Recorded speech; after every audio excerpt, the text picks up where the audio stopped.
In this video, I'm going to show you how to remove a Toyota oil filter without using any special tool. If you're stuck mid-oil change and don't have a filter wrench, don't worry. There are a few tricks that work. First, make sure the engine is cool. Then slide under your car and place a drain pan below the oil filter to catch any spills.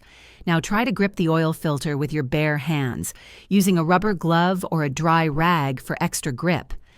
Sometimes that extra friction is all you need to twist it off.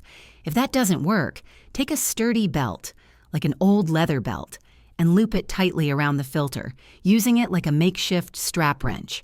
Apply steady pressure and turn counterclockwise. Still stuck? Carefully drive a long screwdriver straight through the filter near the base and use it as a handle to twist it off. Be cautious. This gets messy, but it works. If this video helped you remove your Toyota oil filter without a tool, hit like and subscribe for more DIY car tricks. Thanks for watching.